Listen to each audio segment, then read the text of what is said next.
Hello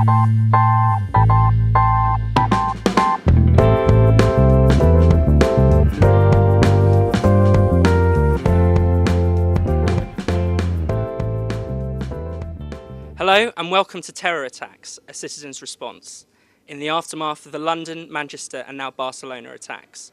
We're here in the World Right Gardens in East London. We've got some fantastic special guests and an audience with plenty to say. It's worth noting that we as citizens have never been asked how we think we should respond to terror. We've never been asked what we think of the PREVENT programme. We've never been asked whether we agree with ever more surveillance and ever more legislation. So to start us off with, is it okay that we're just left to stand on the sidelines, to mourn, to lay flowers, to write sad Facebook updates? Rania, what are your thoughts on this? Would you like to kick us off? I think mourning is a natural reaction to what happens, so we cannot discount that. But yes, you are right. There is more that we as citizens can do. And today is an excellent chance to discuss what ideas all of our lovely citizens here have. Well, mourning is a very personal response, but what's interesting is the way it becomes a very public response. We're all encouraged to mourn. In other words, things that you would ordinarily do privately become very public acts. What we don't seem to have is any sort of political response, even though I would say these terrorist attacks are politically motivated. So we do need to have some sort of political response. I'm concerned how we don't seem to have got further in terms of speaking and discussing and debating and arguing about these attacks. One of the things that has got much better is that we do at least honour the role of citizens in terms of their acts of bravery in terms of these attacks. That has improved. After the Manchester attack, when I went into work and said, "Isn't this dreadful?" there was absolute silence. No one in work wanted to say anything about it because I think people are frightened. Jane, do you think there's a kind of emotional correctness around our responses? You know, that maybe being too angry is seen as the wrong thing, whereas it's okay to be sad? Yes, I think that's right. So I think that's why people then self-censor themselves. So it's very easy to mourn, isn't it? I agree with Jane in a way, because actually after the attack, especially in London, I felt very angry. But the next question was, how do you actually channel that anger? And I think the fear of some people is that some anger we have seen can lead to absolute prejudice. Well, I'll start by saying that the target in terms of the political response has consistently been our freedom. So the only political response there has been on behalf of those in power has been to attempt to crack down on freedom, to increase surveillance powers, even though there is absolutely no evidence that increased surveillance powers would have made any difference. So the impulsive response has been to attack freedom, and I think that is very worrying. I think it's also very worrying that the attacks on freedom have become almost unthinking, almost intuitive. And what was quite remarkable in the aftermath of the attacks, we learned that even though the government passes quite a few draconian powers, they don't use them. So we know that we've had TPIMs in for a number of years, and only 5 or 6 have ever been used. So there's this very odd dynamic at play where you have this unthinking move to crack down on extremism, but the powers themselves are not being relied upon. I'm sure we'll come on to talk about PREVENT, which I think does play a greater role. But I'm also concerned about this idea of prejudice and Islamophobia, because I have seen no evidence of any increase in Islamophobia in response to these attacks. What I have seen is a real nervousness to point out what to me is a very clear point, which is that there is a connection. There is something within Islam which is providing the material, the justification for this brand of nihilism. And I think we need to be honest and clear in talking about that aspect of it as well. I was really intrigued by the response to the Barcelona attacks, because rather than actually commenting and discussing the issue, 13 people got killed, what happened on social media is that all these pictures of cats were being shared. I think it's actually an avoidance to discuss what's going on, and I find that really problematic, actually. I want to disagree with John that these attacks are politically motivated, and I think it's completely different to politically motivated terrorism in the past, such as the IRA. It was obvious what they wanted, and there could be political debates about whether you concede to their demands or whether you try to do something else. In this case, I don't think we've formulated any clear idea about what the terrorists want. And so we cannot have a political discussion about acts which are not political. they're actually nihilistic, and I think that in many cases they are the personal expression of nihilistic rage. And so, in the absence of any political analysis, people fall back on, oh, it's got something to do with Islam, which I completely reject. Actually, I think there's a great deal of research to show that Islamophobia is indeed on the rise.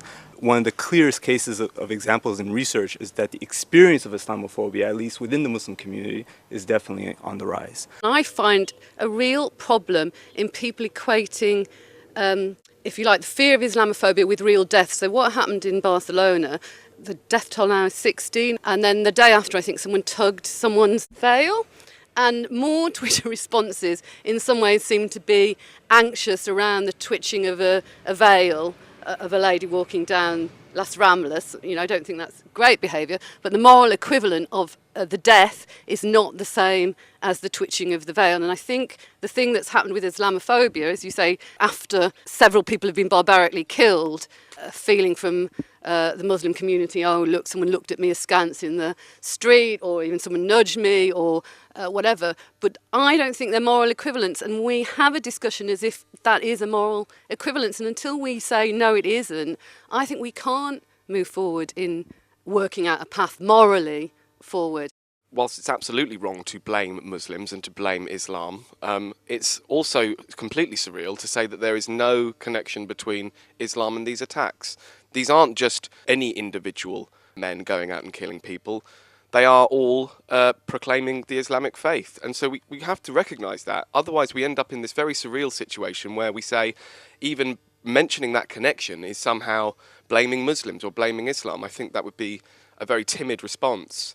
And also, just on the Islamophobia point, he's absolutely right to say there is a spike in hate crime in the immediate aftermath of these events. But in terms of actual evidence of any kind of social problem around Islamophobia, there simply is none.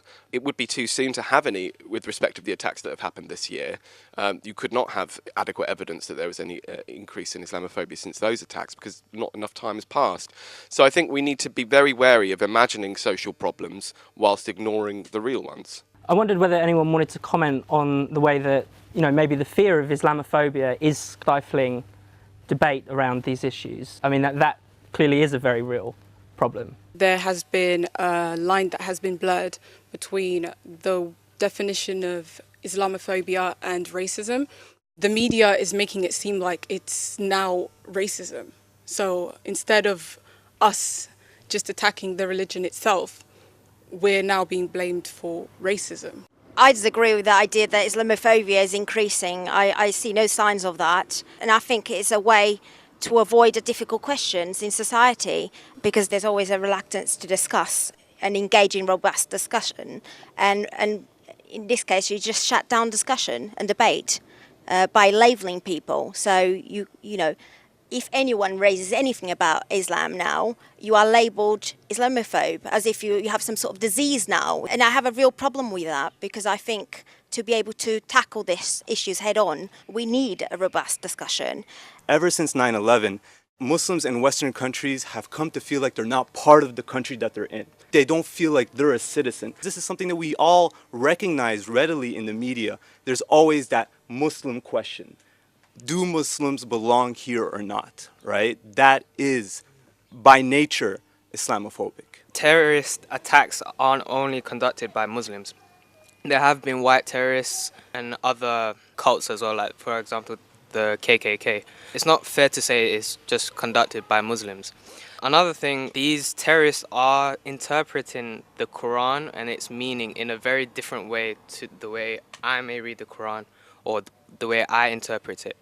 They do pick and choose quotes from the Quran, and that is a big, big problem. We know for a fact that a lot of the current terrorists we've had in Europe have been petty criminals. They're not acting on some kind of deep knowledge of faith. And I've said it before, if Islam really called for all of us, for Muslims to kill non-Muslims, you know, most of you non-Muslims would be dead by now. And the fact is the majority of the victims of the terrorism, of Muslim terrorists, or Islamic terrorism have been Muslims. They don't care about the faith. Sociologically, Rani is completely correct. So the majority of people who commit so-called Islamist terrorist attacks are not deeply faithful. They've not been radicalized in some mosque by some, perverse interpretation of Islam, etc., etc. And I think we are very confused about this issue. I don't think it gets us anywhere to pretend that there isn't a problem with people who say that they're Muslim blowing people up and saying, oh, well, there are lots of other terrorists from different groups. That's true, but the people who are committing the greatest atrocities at the moment, they do self-define as being Muslim. There's no point denying that fact. But the source of those attacks cannot lie in the Quran or in the Muslim faith. Tarek raises the point that Muslim people within Western countries do not feel part of those countries, and as we've seen with the attacks, Paris, Barcelona, it does tend to be not people from outside, from Syria, not this whole idea of here's these refugees coming in and it's this alien culture. It is people who are born and bred in their countries who then go and kill other citizens in their countries, young girls, holiday makers, the most innocent, if you like. So it does seem to be that. And what is that about that isolation of those communities that do have this sort of loathing against their own citizens? That's the political thing we have to look at. Over the last 30 years, there have undoubtedly been many more people who are veiled, who are walking around the streets, not just of London, but in Britain generally. And that's not just because there are more Muslims in the country, it's because people are much more willing to identify as a Muslim. And I think we have to ask why that is. I would not celebrate people self-identifying as Christian or Jewish or playing up any other personal set of beliefs in that way. To me, it's a problem. And yet it's an increasing problem. Why? We need to think about it. I think there is a problem here in that we celebrate difference, we celebrate diversity, we celebrate what is called multiculturalism. We celebrate the parading of your faith. And I think when it comes to Islamic terrorism, there are some Muslims who are nursing a sense of grievance which our society celebrates and helps them to nurse. We need to move away from the politics of identity and embrace much more with a collective political idea which is not exclusive, which does not celebrate your difference, but which can involve everybody. Well, I think it's important, as has been hinted at previously, to recognise that these individuals are driven by a hatred of the West and of Western values. It's very clear that Islam becomes a vehicle for a particular loathing of the Western way of life. What's interesting about that is that that hatred and that loathing is not confined to Islamists. Western values, the idea that there are certain things about Western way of life which is superior or good, is a very difficult thing to say nowadays. It's very difficult to say that, having free speech is better than having no free speech. That's a key Western value which is consistently undermined. Democracy, freedom of expression, all of these things are constantly undermined across the board. And so, oddly, that hatred of Western culture is certainly not confined to Islamists. The real problem is that it's completely widespread. I think I would go further in terms of discussing Western values of freedom of speech. The interesting thing around concerns over hatred, there is an awareness in society that there is antipathy between people. But unfortunately, how that's been addressed is by ever expanding definitions of the meaning of hate crimes, in particular ways that attack speech, as opposed to tackling violence. And the paradox of the ever-expanding meaning of hate speech as a criminal act, as if it's the equivalent of a physical act. If I say something offensive to you, what's happening through the concept of hate speech is paradoxically, it's legitimising you responding with violence. And that for me is a critical danger, is we're losing the ideals of disarming violence, physical violence, and arming speech as a way of resolving problems in society. I'm not sure if you guys heard, but last year or the year before, there was this student that apparently stood up in a university campus. The woman said, as a Muslim woman, I do not believe in democracy. The lecturer was unable to stand up for democracy, to say why democracy is great, not just for equality, for Muslim women, but for us in general. So I think there is a lack of belief in the West values. I wondered if anyone had a view on the government's attempt to promote British values democracy, free speech, tolerance and the rule of law. I mean, a lot of you guys go to college. I mean, have you had any kind of interaction with this? I find that most people never really explain this to the younger generation. They never say, these are what the British values are, these are why they're important. Well, each of those four values, it seems to me they can be quite hollow. Everyone can say they believe in democracy, the rule of law, tolerance and free speech, but then ask them what they really mean by that and why do they believe in it. And that's where I think people really struggle. And that's the basic problem we have in liberal democracies these days. Those four ideas, given a certain interpretation, are the underpinnings of liberal democracy. Given a very different underpinning, they can become the antithesis of liberal democracy. So like the very notion of tolerance can easily become, and I think when the government talks about tolerance, this is what it means.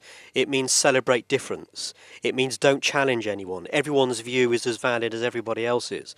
So, you know, each of these ideas, each of these concepts has been devalued, and it's only if we can inject them with real meaningful content that we can get people to believe in them. And just on the point about shouldn't the government promote these ideas, I think that's a real problem today because the government itself does not have real belief in these ideas. So hand that project over to them and we're just asking for trouble. I agree with what John said, because how are these top-down strategies ever going to sort of be implemented if we're not involved in any of the sort of decision making? There wasn't any surveys going around saying what values do you believe should be part of this British values strategy. So I think we should be more involved. If you are telling us that these are British values and you're saying that the government doesn't even believe in them themselves, then what are we supposed to do? I feel like the citizens should have some sort of input into what these are if you're going to force them down our throats and telling us that these are British values, and if you're British you must believe in this. Then there needs to be some sort of citizen input in what people actually think in society and not just what the government tells us to think. On top of that, they're values that are worldwide. British people aren't the only people who believe in democracy and stuff, and they are important that it should be shown to include everyone.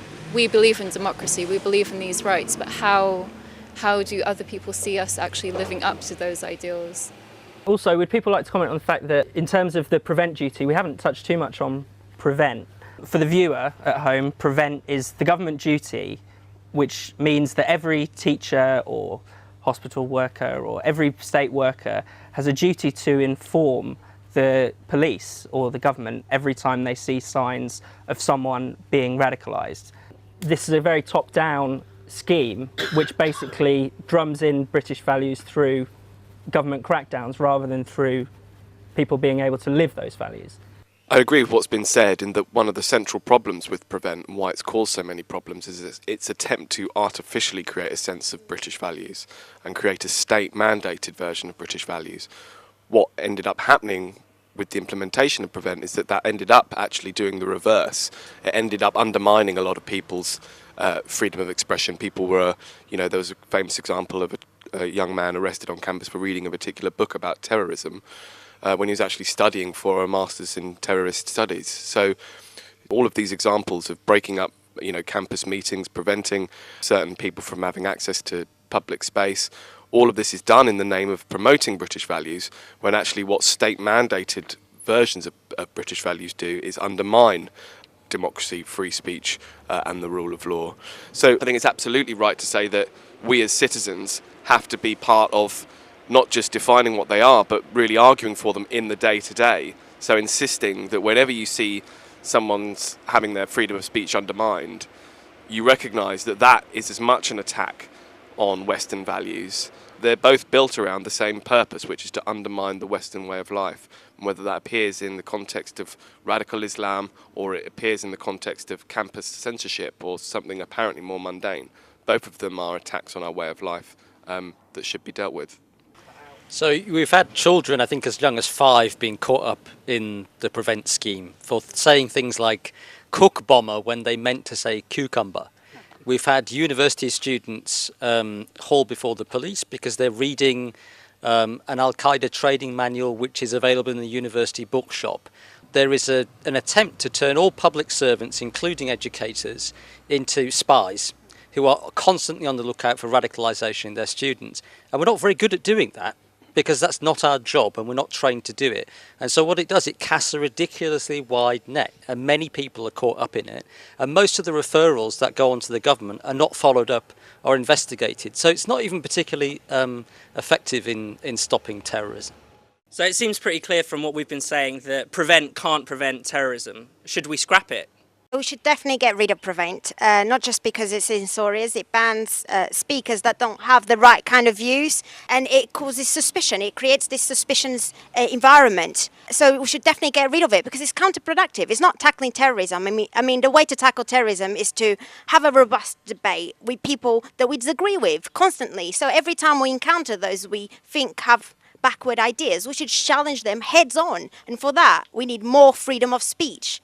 And also, on a different note, it's a shame that a lot of those that oppose Prevent, they do it because it targets mainly Muslims, for example, or the Muslim community. But then they okay using Prevent for those that have right-wing views, for example. Last year we saw a case of Milo, a right-winger that was banned from going into a school just because of his views. And on the subject of kind of right-wingers, what do people make of the absolute freak out over the events in the US in Charlottesville over white supremacy, you know, in contrast to what's been happening in Barcelona? I think it's been absolutely crazy the way that the problem of white supremacy in America has been compared with the problem of Islamist terror in Europe. Those two things are so completely different, and one is a far bigger problem than the other. You know, a few weirdos parading around the streets of Charlottesville are not having the same impact on life as 461 people killed in Europe by Islamist terror. And I think there's a real loss of perspective when people say, what about white extremist terror? The two things simply are not comparable. So I think it's interesting that they are even talked about in the same context, because while there are real problems in America with race that persist and that need to be dealt with, the idea that white extremist movement that we've seen emerging recently is anyway comparable to the threat posed by Islamic terrorism, I think is absolutely crazy. Do people not think it's quite disturbing the way that in response to Islamist terror, particularly in Europe, there isn't really a lot of anger? People really just want to sort of get on with their lives and not really do much. I mean, Vanessa, do you have anything to add on that? Actually, there is anger, and I think particularly this year after Manchester, I think particularly amongst an older generation, particularly those that might have teenagers that might have gone to that concert, there is a sense of how do we protect our young people? But I think those conversations are happening in the private sphere, that those conversations are not being affirmed publicly, that people do want to do something. That doesn't mean to say that they then want to commit racist acts, but people are recognising there is a problem, but there isn't a public affirmation of a discussion around some very difficult issues that we need to deal with. The striking thing with Manchester, it was an attack on young teenage girls. Amongst young people, there is a sort of normalisation of the ideas of terrorist attack. Does one of our young people want to come in on this? Do you agree? Does it feel like a new normal to you? I think completely. I know that whenever I see a news headline, I'm not even shocked anymore. And I think that kind of speaks volumes in how we kind of can tackle terrorism and things like that. Why do they have those views? Because they feel rejected, because they're a minority within this British society. I need to solve that. You need to kind of break down those barriers for the community to kind of become one rather than to be these little pockets of people having these radical views. Is there a problem that we encourage these barriers nowadays? The official state policy is multiculturalism. We're encouraged to see ourselves as different, and there is an obsession with identity politics, particularly amongst young people. Do people agree that that is a problem? Well, when we talk about British values, I suppose what we're talking about is the need for a society to have a collective sense of what binds it together. We need to have ground rules that we understand, within which we can have political debates. What troubles me is that, as we were talking about earlier, is that a lot of those ground rules have disappeared, and what we tend to celebrate in place of those ground rules is difference. And I do think that is a problem because it's a difference based around people's personality, their identity. You know, the fact that people now identify themselves as Muslims is a problem. And in fact, if you go back to the 70s, a lot of people who were Muslims didn't see themselves particularly as Muslims. They might have seen themselves as Pakistani or something like that. People have now tended to identify themselves in religious terms, which is more of a problem because it's exclusive. It says, I'm different from you. I have a certain set of personal beliefs that you can't challenge and which you have to respect. And that is all elevated in place of political ideas like democracy, free speech. When did anyone ever challenge multiculturalism, by which I mean a mainstream politician? You probably have to go back to 2011 when David Cameron, who was then Prime Minister, made a speech in Munich critical of multiculturalism. That's 6 years ago. What major politicians have made major speeches about this problem of Islamist terrorism? I mean, President Obama couldn't even utter the words Islamist terrorism. Theresa May, whenever she identifies the problem, she identifies it as a law and order issue. I think there needs to be a more honest and robust debate about the political ideas that we do think are right and which we think are wrong. And we need to go beyond those hollowed out notions of rule of law, democracy, free speech and so on.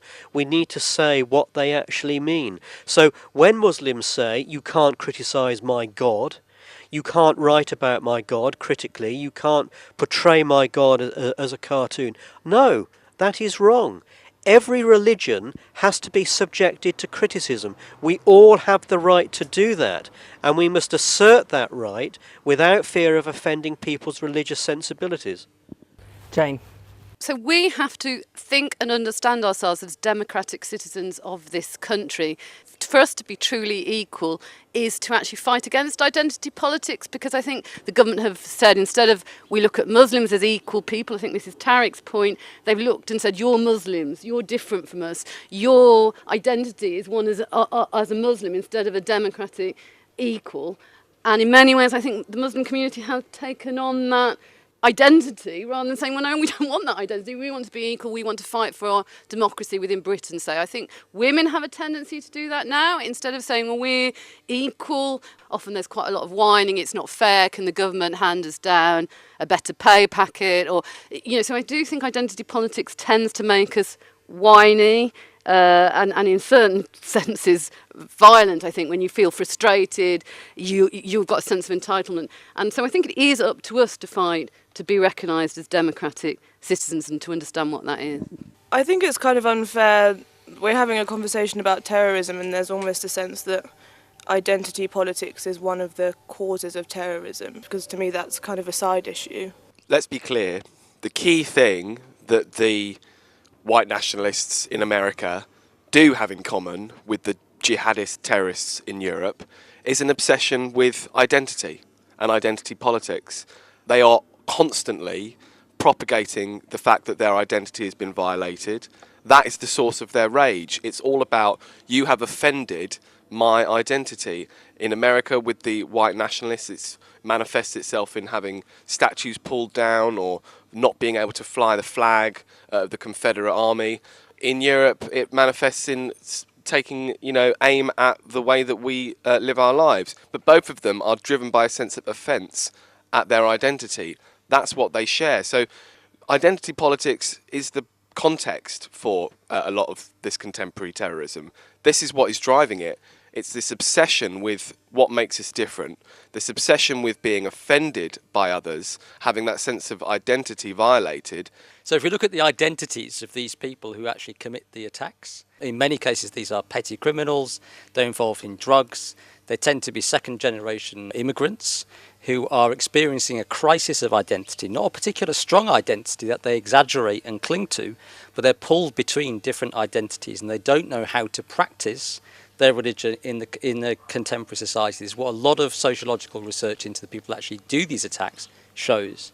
So I think in terms of how do we address this issue, one is that these kind of broad brushstroke schemes like Prevent need to be abolished and reconfigured onto this particular high-risk group.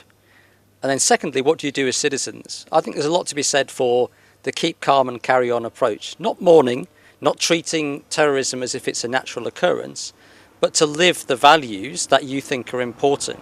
If a concert is attacked, keep going to concerts. If your speech is being impinged upon, speak freely. And I think the government needs to take a cue from its own citizens. People need to live those values, and the government needs to react like the Norwegians reacted in the face of terrorist attacks, which is to uphold those values even more strongly, rather than compromising them in the name of defending them. The government doesn't speak at all no one really trusts it. It just sounds hollow, because it's just sort of like, well, if you look at stuff like foreign policy, if you look at appeasing sort of certain right-wing views to get votes, the tolerance idea is nonsense to a lot of people. It's about being accepting towards people. It doesn't feel like there's any substance to just saying tolerance and not actually doing anything about it. You've given an example of tolerance which is not how I would understand it, which is that, I don't want to mischaracterise what you've said, but it seems to me tolerance can be misunderstood as meaning that anything is allowed. Everyone's views are equal and they shouldn't be challenged. Now, I don't mind whether someone prays. I don't really care who they pray to. That's a matter between them and their conscience, and it's largely something that happens in private. What does bother me is when their beliefs become political beliefs and they impact on society. And there is a problem with elements of the Muslim religion. You can say there are problems with a lot of religions, but we're talking particularly about Islam at the moment. And there are a number of backward views which are held by a number of Muslims. So, for example, why are women often repressed within the Muslim household? Why are girls under Sharia law, which many Muslims do subscribe to, why can they be married off when they're 12 or 13? Why, when they divorce, do they have to get the consent of a man? If their father is not alive, Sorry, it might have wrong. to be their child. And I did not get the consent of anyone, so please get your facts accurate here. Well, there are many different strands of opinion. Which strand are you talking about? You need to be informed. You're talking out of ignorance, I'm afraid. You know, I've put up with so much, but that's sheer ignorance. Well, you want to peddle ignorance, let me tell you this is ignorance. Well, I know that under Sharia law... Where is Sharia law? Is there a book called Sharia law? Well, there are 4 juristic schools of Islam. Please do not talk out of ignorance and not expect me to challenge you. No, that's I don't object. I don't object. I don't object to being challenged. The point I'm making here is that there are some backward views within the Muslim religion which are not challenged. Now, I'm happy that you challenge me on them, but let's take something that I hope you don't disagree with, because I think it's undeniably factually true, and that is that many Muslim women are oppressed within the household, and a good example of that is to the extent to which a large percentage of them do not speak English.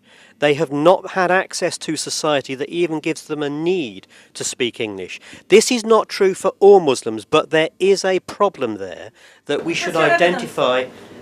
We should identify and we should address it. Well, that is one of the things that actually David Cameron did try and address. It was a fallacy. There was no numbers to back it up. I think that's a clear stereotype when you say that women in Islam is oppressed, because if you go to countries like Iran, which is one of the most conservative Islamic country, in that country women go more to universities than men do.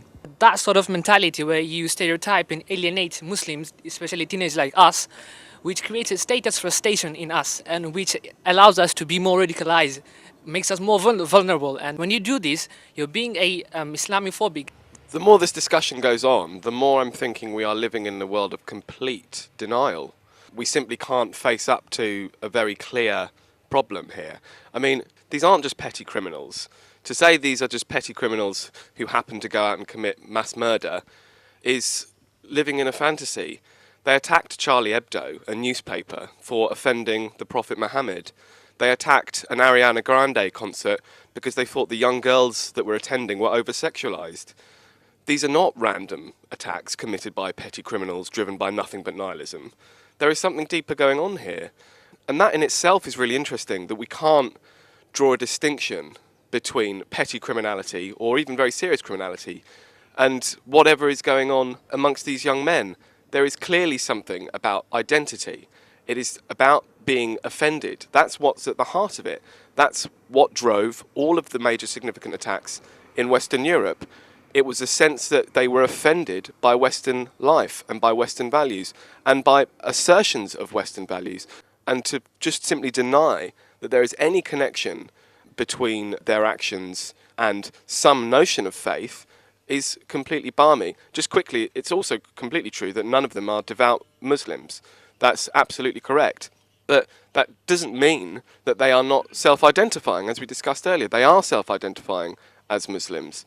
That's the key dimension to this. It's that sense of offence, that sense of violation, which is not unique to young Islamic men, but it's that section of society which it's having the most catastrophic effects amongst. So we have to recognise that. One of the things that I will just very quickly raise that I do maybe feel like I agree with John about, there needs to be an immense sort of push against religious privilege. I think that's where the majority of the issue lies, is that people can use justifications because of their beliefs that other people don't hold to do actions that they want. And that just tears it all up. If I don't believe in Islam and you sympathise with people who killed Charlie Hebdo, it's sort of like, well, we're in a crosshairs there. You need to say that regardless of your belief, certain things are above that. So in terms of how can we prevent it in the future, I'm really heartened by a lot of the thoughtful contribution from the young people around here today. And I think I would agree with Lee, carry on doing what we're doing, do more of the freedom of speech, do more of arguing for what we believe in, but please do not conflate opinion with intellectual laziness. Please be well informed and then make a strong case for what you believe in. That's the way forward. I think all views that we hold have to be grounded in reality. And I do not think that white supremacist violence can be put on a par with Islamist violence. I think most people here would be hard-pressed to name more than one incident of white supremacist violence in either this country or America. We had the killing of Joe Cox, and we had the recent event in America of Charlottesville. That is not on a par with Islamist violence, both in terms of the frequency with which they happen, with the numbers of people who are killed, and moreover with the intent, which is what I think troubles most people in Western liberal democracies. The notion that they are being attacked simply because they subscribe to Western liberal values. That is what is so shocking about Islamist terrorism. Now, we have to be free to criticise all religions and, moreover, all values which are prevalent in some communities more than other communities. There is no response to that to say that you are being an Islamophobe. The notion that you have some sort of phobic problem because you criticise a particular set of beliefs doesn't wash. What you're playing to there is the privileging of religion, and that's wrong because that's about closing down debate. We all have to be free to criticise political ideas that we think are wrong. I think that's a fantastic note to end on. A huge thank you to our brilliant special guests and our wonderful audience. Viewers at home, we would love to hear your views on this, so please comment below and don't forget to subscribe to our YouTube channel and of course share this video widely. And if you'd like to take part in future discussions with us here at World Right, please send us an email.